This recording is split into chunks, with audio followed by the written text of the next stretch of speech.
Bonjour, c'est Cécile. Aujourd'hui, j'ai le grand plaisir d'être avec Margot Klein. Bonjour. Il y a Voilà. quelqu'un juste derrière.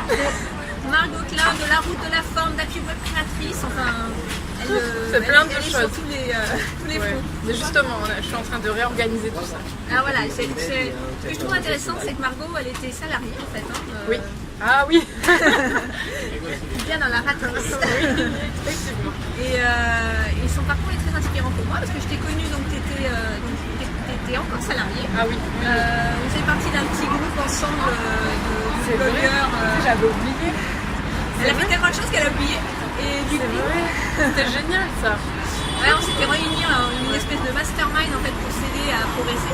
Et Margot, c'était elle a très progressé très vite puisque elle a fait la route de la forme, elle a réussi à générer suffisamment de chiffres pour décider un jour de quitter son job. Oui. C'est bien ça. Oui, c'est exactement ça. Et après, tu as créé donc Happy Web Créatrice. Oui. Entre temps, il y a eu autre chose ou pas? En fait, C'est direct. entre la route de la forme et mon agence, Ouais. en fait, non. Non, il n'y a rien eu. J'ai juste monté l'agence suite à plusieurs dîners d'entrepreneurs où il y avait des entrepreneurs sur le web qui me demandaient de travailler avec eux. Donc j'ai travaillé pour eux de manière juste moi qui travaille avec eux. Et après j'avais tellement de demandes que je me suis dit on va structurer ça et on va créer une agence.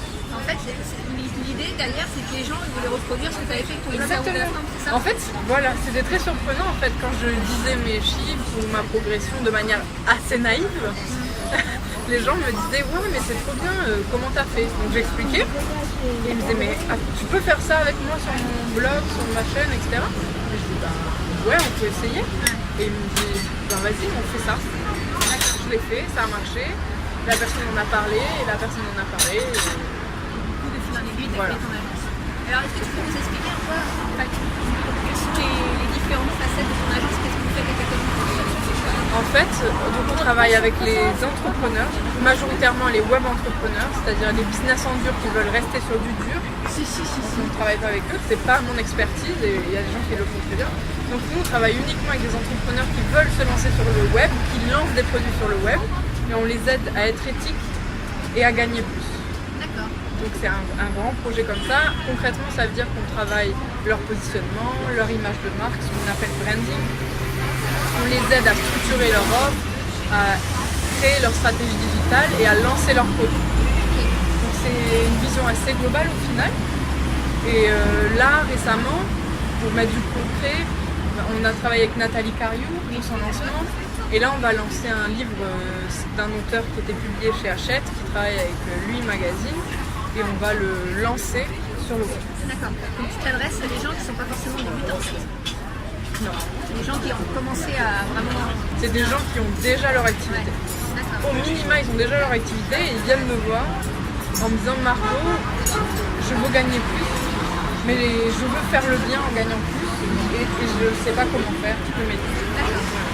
Aujourd'hui, tu as combien sur l'agence? Moi, je suis toute seule D'accord. actuellement, parce que si tu as suivi, il y a eu plusieurs petits trucs. Donc, actuellement, je suis toute seule, entre guillemets, parce que j'ai une équipe de prestataires. Donc il y a le copywriting, la vidéo, je vais essayer de ne pas oublier, la réalisation des sites internet, le graphisme. Et voilà. Et là je suis en train, j'espère que je dis personne. Et là je suis en train de voir pour recruter quelqu'un, donc en interne, mais c'est un grand pas en avant, pour m'aider dans tout ce qui est l'assistance. Tout ce qui est un peu quelqu'un qui sera mon binôme et qui m'aidera dans les tâches du quotidien. Donc c'est quelqu'un en qui je dois avoir extrêmement confiance, parce qu'il y a des données très confidentielles qui concernent beaucoup de choses. Voilà. Donc là je suis en process et c'est un gros Alors c'est travail. intéressant, comment tu as développé ça? Donc tu disais que tu avais donc connu des entrepreneurs qui t'avaient demandé, qui t'avaient sollicité. C'est ça. Aujourd'hui, c'est quoi? C'est le réseau qui fait que tu vis C'est ça, des en bouche fait. à oreille, quoi. Parce que si tu regardes, j'ai pas de. Là je te dis, il va se passer plein de choses parce que l'agence va évoluer. Ouais, enfin, on en parlera plus tard, mais du coup, là, si tu es sur internet, tu n'as pas mes offres. Je reste à regarder, il n'y a pas d'offre. Tu ne peux pas cliquer sur un bouton et acheter un produit ou acheter une offre. Tu ne peux pas. C'est voulu. Les gens ils me disent, mais bravo. C'est voulu parce qu'en fait, du coup, ça sélectionne les gens. Et du coup, les gens qui viennent travailler avec moi, ils ont été recommandés ou ils m'ont déjà rencontré, donc c'est des gens merveilleux. Donc c'est des gens qui sont juste géniaux et qui travaillent avec moi. Ils me connaissent déjà, ils se sont intéressés à ce que j'ai fait, m'ont ton approche les séduit. Et du coup, c'est des gens qui sont éthiques, tu vois.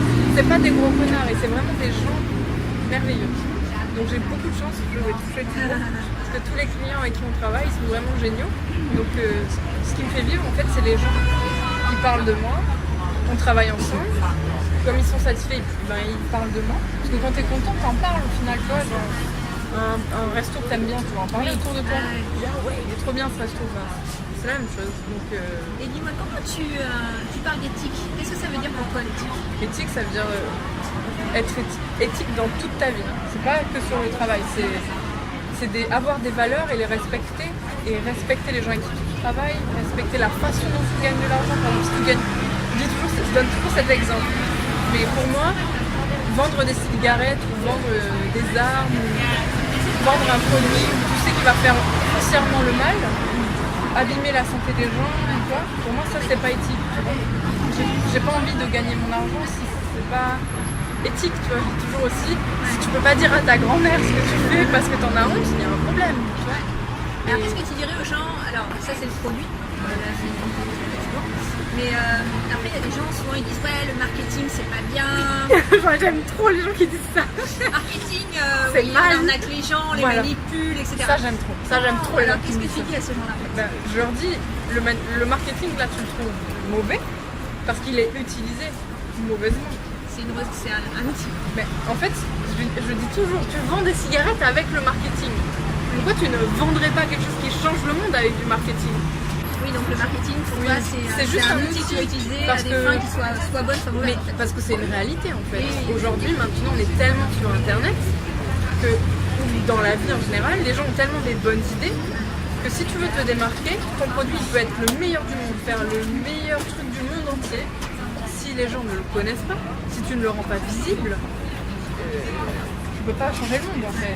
Tu es obligé de rendre visible ton produit. Donc ça, malheureusement ou heureusement, moi je trouve que c'est heureusement, il y a un outil superbe qui s'appelle le marketing. Alors le marketing il est mal vu parce que encore une fois il est utilisé à des fins mauvaises ou dans des techniques qui sont appelées dark. Mais tu peux l'utiliser à des fins très bien. Je vois pas le problème en fait. Ça c'est ma mission, tu vois.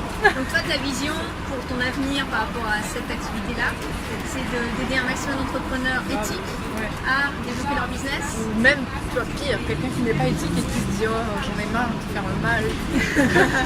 J'exagère, tu vois, mais quelqu'un qui voudrait se repositionner, ça serait bien. Donc quelqu'un qui veut se repositionner et qui veut, si tu peux changer aussi. Parfois tu t'es lancé dans une branche et tu t'es dit ça va me plaire, au final tu te rends compte que c'est pas ton truc, tu veux te repositionner et tu as vraiment envie de mettre l'éthique et les valeurs dans ton business, ça peut arriver et je serais trop ravie d'aider ces gens-là, mais ce que je dis aussi souvent c'est que mon rêve c'est qu'on devienne tous, on change le monde, que les startups changent le monde, que les web entrepreneurs changent le monde, ça serait génial, tu vois, qu'on s'aide les uns les autres, enfin, peut-être un peu bisounours, j'essaie de faire ça, c'est pas évident. Alors, la route de la forme, tu le continues? Bah oui, j'aime trop. Du coup, tu arrives à jongler avec les deux activités. Comment tu gères ça en fait? Beaucoup d'organisation. Donc c'est beaucoup d'organisation. Franchement, je vais pas te mentir, je me lève à 6h le matin et je me couche à, pour rester raisonnable, on va dire minuit. Et j'ai pas de temps mort dans ma journée. Donc je vais pas regarder la télé, je sais pas, glander. Je vais toujours être investie sur mes projets parce que j'aime ça, parce que j'ai choisi. Mais du coup, je m'organise des temps. Donc, par exemple, le matin, de 10 à 12, je vais travailler sur ça. Après, je vais avoir un rendez-vous. Après, je vais écrire un article. Là, j'étais dans le métro, j'ai écrit un article dans le métro. Voilà, c'est des trucs comme ça. Tu vis vraiment tout le temps qui passe un peu perdu entre guillemets, les transports, voilà. ça. Exactement. Donc, j'optimise en fait mon temps, mon contenu. Et j'essaie en fait de toujours penser à la valeur que je peux apporter aux gens. Que je fais. Sur la route de la forme, c'est pareil. Et il y a une belle communauté maintenant, donc je continue et tant que j'aiderai les gens sur la route de la forme et les femmes, je continuerai et si un jour je l'aide plus, j'arrêterai. Est-ce que tu peux donner une ou deux clés à quelqu'un qui a déjà un business et a envie d'appliquer sa stratégie en fait? Est-ce que tu dirais de commencer par quoi en fait? À part venir pour toi? Non, je dirais pas de venir pour moi. Je dirais commencer à être honnête avec toi-même en fait. Parce que j'ai l'impression, ça c'est mon point de vue personnel, j'ai l'impression qu'on veut tous devenir entrepreneurs et qu'on veut tous réussir. Mais je ne sais pas si on est tous prêt à fournir les efforts pour réussir. Voilà, donc ça c'est être honnête avec soi-même. C'est-à-dire qu'il y a un prix à payer pour... Je sais pas si je dirais prix à payer, mais si tu veux réussir, chacun place le curseur à son niveau, mais il faut fournir des efforts. Et je me sais pas si on est tous prêts à fournir ce type d'efforts. Donc déjà, être honnête avec soi-même et fixer son objectif. Dire voilà, moi je veux une maison avec une famille et gagner 3 000 € par mois pour voyager, prendre soin de ma famille. Donc je veux ça. Maintenant, qu'est-ce que je peux faire? Qu'est-ce que j'ai envie de faire pour arriver à ça? Ça c'est le deuxième. Être honnête, fixer ton objectif et après juste passer à l'action. Les gens, ils veulent pas passer à l'action, j'ai l'impression. Donc ça fait peur. On retarde toujours, j'ai l'impression, soit le passage à l'action. Donc on se forme, je sais pas, mais on retarde. Alors que juste passer à l'action, tu vas découvrir des choses et tu vas te découvrir toi-même. Et il va se passer des choses. Donc au final, juste... tu vois, c'est des choses assez basiques. Ouais. Alors en fait, ce qui est bien, c'est que tu as tout ce que tu dis, parce que juste avant cette interview, en fait, Margot me disait qu'elle est un petit peu timide, et que du coup, les vidéos, c'est pas... Elle se force à faire des vidéos. Je me force pas, mais c'est difficile. Enfin, du moins, tu dis, tu passes à l'action. Voilà. En fait, je me suis dit... En fait, c'est parti d'une chose très simple. Je faisais des vidéos pour la route de la forme, ou ma chaîne YouTube Margot. Et Kevin Hano, tu connais? Donc, il me dit Margot, j'aime pas du tout tes vidéos. Et je me dis ok, cool, mais pourquoi? Il me dit mais franchement t'es un bordel quoi. On dirait que t'es une meuf déjantée, tu vois. Il me dit c'est bizarre parce que les gens avec qui tu travailles me disent pas ça de toi. Ils disent que t'es quelqu'un de rigoureux, de carré, etc. Donc je sais pas pourquoi tu fais ces vidéos. Et j'ai regardé mes vidéos et je me suis dit ah ouais, effectivement je suis pas comme ça. Donc j'ai décidé de me filmer au jour le jour, de pas faire des vidéos travaillées, juste de documenter ma journée. Et je me suis dit, peut-être que en fait, comme tu es tellement timide, tu exagères ton personnage, ce n'est pas toi, donc juste filme-toi Margot tous les jours, ça va t'aider à vaincre ta timidité et tu vas montrer aux gens qui tu es vraiment. Et je suis passée à l'action, j'avais très peur et mes vidéos sont pas aussi belles que les siennes d'ailleurs. Mais j'ai fait et j'ai découvert beaucoup de choses, donc comment me filmer, comment monter. Les gens, des gens sont venus me voir pour travailler avec eux, donc j'ai eu des clients, j'ai augmenté le nombre d'abonnés de ma chaîne YouTube, enfin plein de choses comme Ce qui ça. est intéressant aussi, c'est que, et je dis que tes vidéos sont peut-être pas aussi belles que les miennes, entre guillemets, pour l'anecdote comme ça pour rigoler, mais à la limite j'ai envie de dire, Pourquoi ce que je veux dire, c'est que je suis sûre que tu as des résultats 1000 fois meilleurs que les miens, et non mais je veux dire, au-delà de ça, je dis que la qualité de la vidéo, je dirais que c'est le message que tu fais passer, et l'authenticité de toi, que les gens ils vont t'aimer à toi. Et parce que t'es toi en fait, c'est pas tais-toi. Oui, tais-toi, non. Tu es toi. Oui.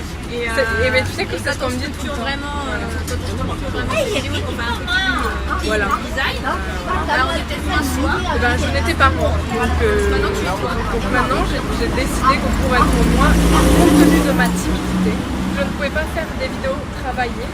Parce qu'en fait, j'étais trop en représentation, ça me bloquait, donc j'exagérais ma personnalité. Donc c'est en passant à l'action que j'ai réalisé ça en fait, tu vois. Donc c'est ça, et ça, il n'y a que l'expérience qui peut te l'apprendre en fait, simplement. Je vois. Allez, à bientôt. Tu voudrais rajouter autre chose ou Non, ce soir on a la Business Connection. Ouais, on va à Business Connection, c'est une fois par an. Une fois par an, il y a des entrepreneurs qui se réunissent, donc c'est sympa. Bien. Honnêtement. Et merci. Parce qu'on est toutes les deux, toi t'es de Toulouse, hein? Oui, on est toutes les deux. Tous les années on se retrouve à Paris. Mais oui. Voilà. Donc c'était drôle. Vive Toulouse, hein? Vive Toulouse. C'est pas... Merci beaucoup. Merci à toi. Et puis on te dit à très vite. Partagez la vidéo si vous l'avez aimée. Cliquez sur un petit pouce pour dire j'aime et abonnez-vous à la chaîne.